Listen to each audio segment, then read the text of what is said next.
Hello दोस्तों, Radhe Radhe. Welcome back to my channel. तो दोस्तों, आज ये हमारी लास्ट वीडियो है एग्ज़ाम टाइम गोल्ड सीरीज़ की योगा की। ठीक है, देखिए 4-5 वीडियो में हम लोगों ने पूरे पूरे क्वेश्चंस को कवर कर लिए हैं, जिसपे पहला जो हमने यूनिट कंप्लीट करा था उसके 2 वीडियो हैं, फर्स्ट पार्ट और सेकंड पार्ट। और फिर इसके बाद सेकंड यूनिट कंप्लीट कर लिए, थर्ड यूनिट कंप्लीट कर लिए और आज हमारा फोर्थ यूनिट भी कंप्लीट हो जाएगा। इसके बाद हम लोग स्टार्ट करेंगे इजी नोट को।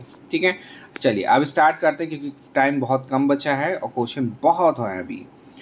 तो सबसे पहले इस पे क्वेश्चन दिया गया कि रीढ़ की हड्डी को सीधा रखने और ध्यान एकाग्र करने में सहायक आसन कौन सा है।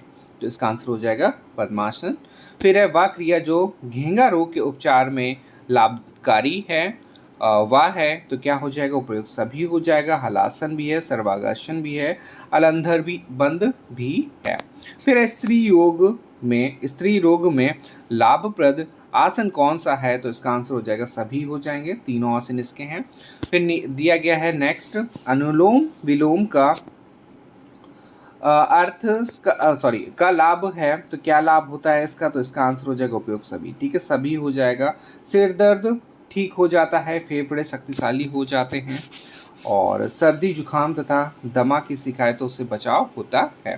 फिर दिया गया निम्न में से कौन सा प्राणायाम सूक्ष्म शरीर को शुद्ध करता है। तो कौन करता है, तो उज्जयी करता है, उज्जाई है। और फिर इसके बाद वर्तमान में कितने आसन प्रसिद्ध हैं। तो 32 हो जाएगा। तितली आसन को कैसे किया जाता है। तो इसका आंसर हो जाएगा बैठकर करा जाता है। योगा सनों का राजा है, कौन राजा है। तो इसका आंसर हो जाएगा चक्रासन हो जाएगा। फिर दिया गया है नजला खांसी दमा हृदय और पाइल्स लोगों से छुटकारा पाने के लिए कौन सा आसन करना चाहिए। तो सूर्य भेदी प्राणायाम है। फिर दिया गया है मनुष्य के हृदय और फेफड़ों को सशक्त बनाने वाला प्राणायाम है, कौन है, भस्त्रिका प्राणायाम है। फिर दिया गया है पतंजलि योग सूत्र के अनुसार निम्नलिखित में से कौन सा प्राणायाम के प्रकार हैं। तो इसका आंसर हो जाएगा भय भयंतार। ठीक है, फिर डैश एक प्रकार आगे झुकने वाला आसन है तो कौन सा है, पश्चिमोत्तासन हो जाएगा। फिर दिया गया है निम्नलिखित में से किस ग्रंथ में भुजंगीकरण से प्राणायाम का वर्णन है। तो इसका आंसर हो जाएगा सिद्ध सिद्धांत पद्धति में। फिर है सिद्ध सिद्धांत पद्धति किन्हीं आसनों का वर्णन करती है, मतलब कि कितने आसनों का वर्णन करती है। तो इसका आंसर हो जाएगा 3। फिर है सभी आसनों में श्रेष्ठ आसन है, कौन श्रेष्ठ है, तो सिद्धासन है। फिर दिया गया योगासन से शरीर के सभी अंगों को मिलता है, क्या मिलता है, आराम मिलता है। खड़े होकर किया जाने वाला आसन है तो इसका आंसर हो जाएगा ताड़ासन हो जाएगा। फिर दिया गया है क्वेश्चन नंबर 18, वज्रासन किस प्रकार किया जाता है, किस प्रकार किया जाता है, बैठकर करा जाता है, लेटकर किया जाने वाला आसन है। तो इसका आंसर हो जाएगा मेरुदंडासन हो जाएगा। प्लाविनी प्राणायाम किस प्रकार किया जाता है। तो इसका आंसर हो जाएगा उपयुक्त सभी, खड़े होकर भी, बैठकर भी, लेटकर भी। तो ये वाला क्वेश्चन भी पूछा जा सकता है। नेक्स्ट है प्राणायाम की शिक्षा के लिए किन बातों की आवश्यकता होती है। तो इसका आंसर हो जाएगा दृढ़ता की भी, विश्वास की भी और सत्य भावना की भी होती है। फिर है किस प्राणायाम से तोतलापन दूर हो जाता है। तो इसका आंसर हो जाएगा उज्जयी प्राणायाम से। फिर है प्राणायाम की प्रथम क्रिया है, कौन सी क्रिया प्रथम है, तो पूरक हो जाएगा। फिर है नाड़ी शोधन प्राणायाम कितनी बार करने से रक्त संचार ठीक तरह से चलने लगता है। तो इसका आंसर हो जाएगा 3 बार से।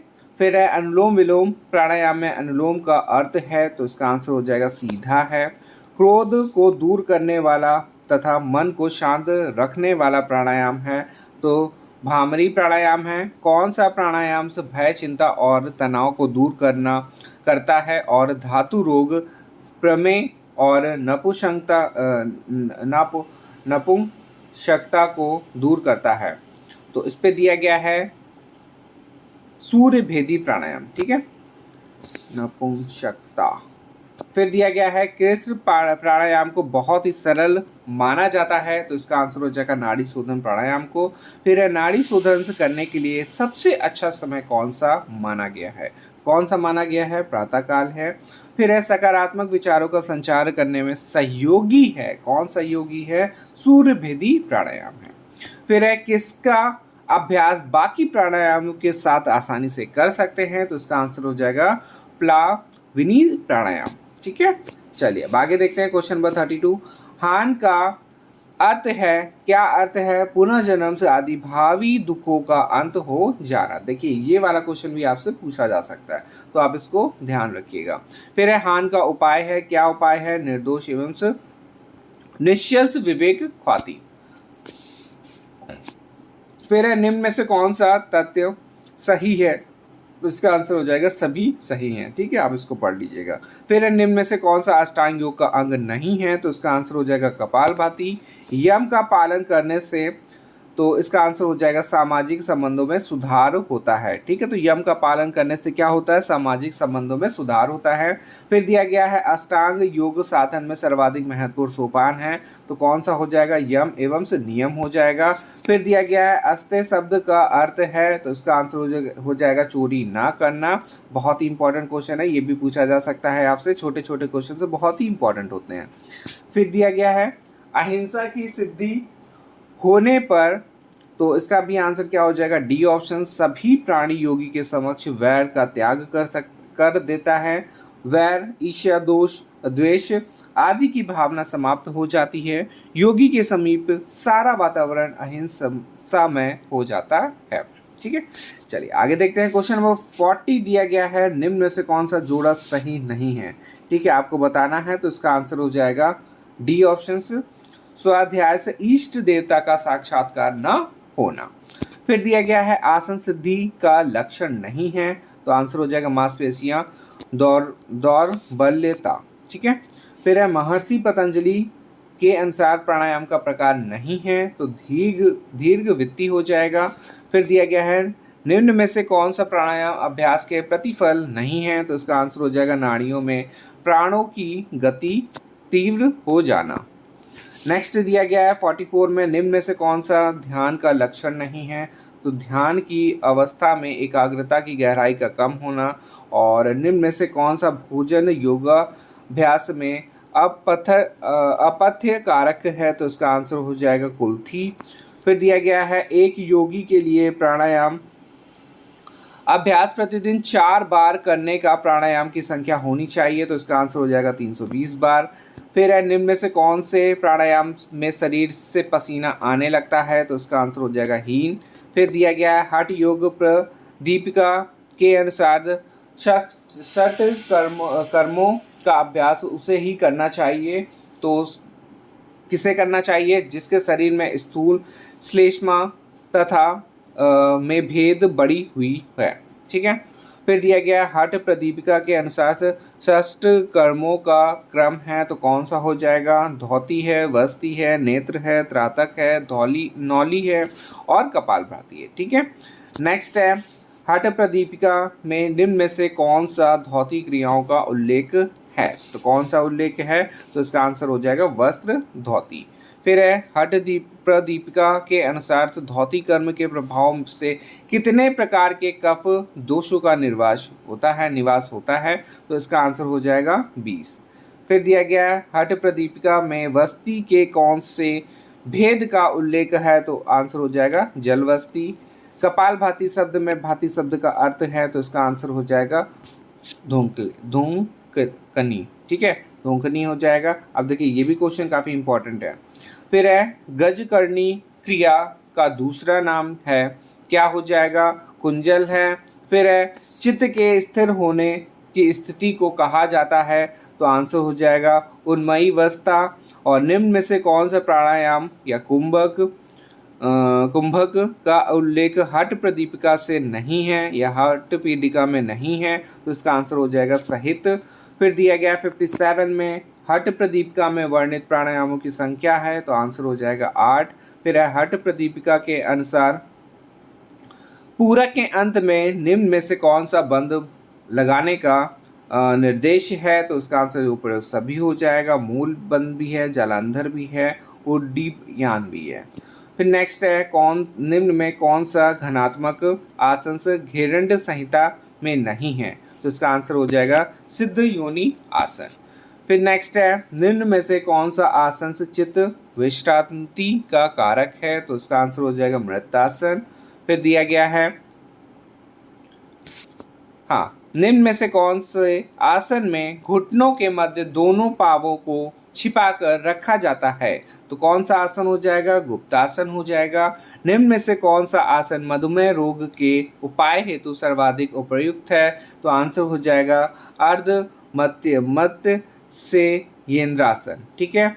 नेक्स्ट है उत्कट आसन में उत्कट का अर्थ जो है वो क्या होता है? तो उसका आंसर हो जाएगा उत्सुकता हो जाएगा। फिर है, घेरण संहिता में कुल कितनी मुद्राओं का वर्णन किया गया है? तो 25 हो जाएगा। निम्न में से कौन सा बंध यौन रोगों के उपचार में सहायक है? तो इसका आंसर हो जाएगा मूल बंध है। और फिर इसके बाद दिया गया है, अपानवायु को ऊर्ध्ववागी बनाने में निम्न में से कौन सा बंध महत्वपूर्ण है? तो इसका आंसर हो जाएगा मूल बंध हो जाएगा। आत्मा की कितनी अवस्थाएं हैं? तो कितनी अवस्थाएं हैं? 4 अवस्थाएं हैं। राजयोग के कितने अंग हैं? तो 8 अंग हैं। विष्णु पुराण में भक्ति के कितने प्रकार हैं? तो इसका आंसर हो जाएगा 9 प्रकार हैं। निम्न में से ध्यान के प्रकार हैं, कौन कौन से हो जाएंगे? ए और बी दोनों हो जाएंगे, निर्गुण और सगुण है। ठीक है, चलिए आगे देखते हैं। पतंजलि के अनुसार ज्ञान का वास्तविक स्रोत है, तो आत्मा हो जाएगा। किसे शक्ति चालिनी क्रिया के नाम से जाना जाता है? तो किसे जाना जाता है? नौली क्रिया को जाना जाता है। निम्न में से एकाग्रता को बढ़ाने के निम्न में से सबसे अच्छा योग कौन सा है? तो राजयोग है। ठीक है। फिर दिया गया है, वह आसन जो खाने के उपरांत भी किया जा सकता है, तो आंसर हो जाएगा वज्रासन। बस्ती क्रिया के कितने प्रकार होते हैं? तो इसका आंसर हो जाएगा 2। उपरोक्त में से प्राणायाम का प्रकार नहीं है, तो आंसर है अस्ते। ठीक है, चलिए आगे है। क्वेश्चन दिया गया है, 21 जून 2023 को कौन सा अंतर्राष्ट्रीय योग दिवस मनाया जाएगा? या अब तो बना लिया गया है, तो इसका आंसर हो जाएगा 9वां। ठीक है। प्राणायाम के कितने प्रकार हैं महर्षि पतंजलि के अनुसार? तो इसका आंसर हो जाएगा 4 हैं। नेति क्रिया किससे संबंधित है? तो आंसर हो जाएगा नाक से संबंधित है। फिर दिया गया, समाधि से पहले की अवस्था डैश को कहते हैं? किसे कहते हैं? ध्यान को कहते हैं। आसनों का राजा किसे कहा जाता है? तो किसको बोलते हैं? शीर्षासन को बोला जाता है। आसन करने का सबसे अच्छा समय है, तो कौन सा समय होता है? हो जाएगा सुबह और शाम का होता है। फिर दिया गया, पतंजलि योग सूत्र किसने लिखा है? ठीक है, तो किसने लिखा है? पतंजलि जी ने लिखा है। फिर प्राणायाम की अवस्था है, कौन सी अवस्था है? तो डी हो जाएगा, सांस को अंदर खींचना, सांस को बाहर निकालना और सांस को रोके रहना। फिर दिया गया, पतंजलि ने योग की कितनी अवस्थाओं का वर्णन किया है? तो 8 अवस्थाओं का वर्णन किया है। निम्न में से योग का जन्मदाता देश कौन है? तो इसका आंसर हो जाएगा भारत है। योग की आत्मा किसे कहा जाता है? तो इसका आंसर हो जाएगा प्राणायाम को। सांसों पर नियंत्रण रखने की क्रिया को कहा जाता है, तो प्राणायाम हो जाएगा। ध्यान क्या है? ध्यान क्या है बताना है, तो ध्यान क्या है? मन को शांत करना है, आत्मा से जुड़ना है। ठीक है। अब इसका सबसे अच्छा जो आया है ना, अभी जस्ट मेरे दिमाग में क्लिक करा, ध्यान क्या है? तो सभी ने शक्तिमान देखा होगा। ठीक है, तो शक्तिमान देखने में आपने देखा हो, जब शक्तिमान ध्यान केंद्रित करता तो पीछे साथ वो आ जाते थे, तो उसी को बोलते हैं वो ध्यान मतलब कि मन को शांत करना। तो वहाँ पे मन को शांत रहे तो आत्मा से जुड़ना था। ठीक है, ये हो जाएगा ध्यान। ठीक, सबसे अच्छा उदाहरण आया इस पर। चलिए आगे देखते हैं। इस पे दिया गया है, योग के द्वारा किसे नियंत्रित किया जा सकता है? तो किसे नियंत्रित किया जा सकता है? मन और शरीर को। सूर्य नमस्कार दिवस कब मनाया जाता है? तो इसका आंसर हो जाएगा 12 जनवरी। ठीक है, क्योंकि उस टाइम सूर्य नहीं निकलते हैं। अब भाई ठंडी रहती है ना उस टाइम, तो उस टाइम ठंडी रहेगी। ठीक है, वैसे बस ये याद रखिए, सूर्य नमस्कार दिवस कब मनाया जाता है? तो मेरे देखिए मुँह से तुरंत निकला कि क्या है, उस मतलब कि उस टाइम क्या है, सूर्य नहीं निकलते। क्यों नहीं निकलते? जनवरी में। ठीक है, क्यों? आप देखिए, आप सीधे सीधे आपका ऑप्शन देखिए क्लिक होगा कि मैंने क्या बताया कि उस टाइम सूर्य नहीं निकलते। तो देखिए, जून में भद्दी गर्मी, अप्रैल में गर्मी, मार्च में गर्मी। ठंड कब पड़ेगी जनवरी में पड़ेगी। ठीक है, तो इसका मतलब आप तो सीधे सीधे ऑप्शन हटा देंगे, खाली 2 ही मंथ ठंडी रहती है जब कोहरा अच्छा खासा रहता है, 1 दिसंबर हो गया, 1 जनवरी हो गया। ठीक है, तो जनवरी से आप याद रखिएगा इस पर। ठीक है, चलिए अब आगे देखते हैं प्राणायाम का अर्थ क्या है। तो इसका आंसर हो जाएगा स्वास्थ्य और शांति है। फिर दिया गया है योग के 8 अंगों में चौथा अंग कौन सा है, तो आंसर हो जाएगा प्राणायाम। योग के 8 अंगों में तीसरा अंग कौन सा है, तो इसका आंसर हो जाएगा आसन। योग के आठों मतलब कि 8 अंगों में दूसरा अंग कौन सा है, तो आंसर हो जाएगा नियम। प्राणायाम करते समय कितनी क्रिया की जाती है, तो इसका आंसर हो जाएगा 3 क्रिया की जाती है। प्राणायाम में श्वास अंदर लेने की क्रिया को क्या कहते हैं, तो आंसर हो जाएगा पूरक। और प्राणायाम का राजा किसे कहते हैं, तो इसका आंसर हो जाएगा नाड़ी शोधन। फिर दिया गया है कपालभाति और प्राणायाम का फायदा क्या है, तो इसका आंसर हो जाएगा उपयोग सभी। ठीक है, शक्ति, देखिए शारीरिक शक्ति को बढ़ाना भी होता है, स्ट्रेस और टेंशन को कम करना है, पेट की चर्बी को कम करना है। और भ्रामरी प्राणायाम के द्वारा कौन सी ध्वनि निकाली जाती है, तो इसका आंसर हो जाएगा हम। और नाड़ी कितने प्रकार की होती है, तो इसका आंसर हो जाएगा 3 प्रकार की होती है। ठीक है, तो ये देखिए हम लोगों ने आज इसको भी कंप्लीट कर लिया। अब हमारे पास इजी नोट बची है, अब इजी नोट को भी हम लोग स्टार्ट करेंगे। ठीक है, और उसके क्वेश्चंस को भी जल्दी जल्दी सॉल्व करेंगे। तो आप लोग देखिए, अब मैं बता दूं कि देखिए पवन सीरीज़ के आपके क्वेश्चंस मतलब कि पूरे हो चुके हैं, इजी नोट के भी एग्ज़ाम टाइम गोल्ड सीरीज़ के भी हो चुके हैं पूरा। ठीक है, अब जो बचा हुआ एक थर्ड पेपर में है, कुछ क्वेश्चंस बचे हैं, उनको भी हम करवा देंगे। ठीक है, तो आप बस इतना प्रैक्टिस कर ले। और आप लोग देखिए खुद ही थ्योरी पढ़े रहे होंगे, सिर्फ एमसीक्यू में दिक्कत होती है, क्योंकि देखिए एमसीक्यू बुक हर जगह अवेलेबल नहीं हो पाती है, कुछ अवेलेबल हो जाती है, कुछ नहीं हो पाती हैं। तो इसीलिए ये वाला आप वीडियो देख लीजिएगा। और जिसको भी PDF चाहिए वो मुझे इस नंबर पे कांटेक्ट कर सकता है 727535 और 39। ठीक है, और इस नंबर पे आप मुझे व्हाट्सअप कर दीजिए और उस पर आपको मैं रेट बता दूंगा कितना रुपए है। ठीक है, बहुत ही मिनिमम रेट है और इतने में आप लोग बस ये मान ली बहुत ही मिनिमम है। ठीक है, ज़्यादा प्राइस नहीं है, आप लोग ले लीजिए, प्रैक्टिस अच्छे से हो जाएगी। ठीक है, चलिए मिलते हैं नेक्स्ट वीडियो में। धन्यवाद।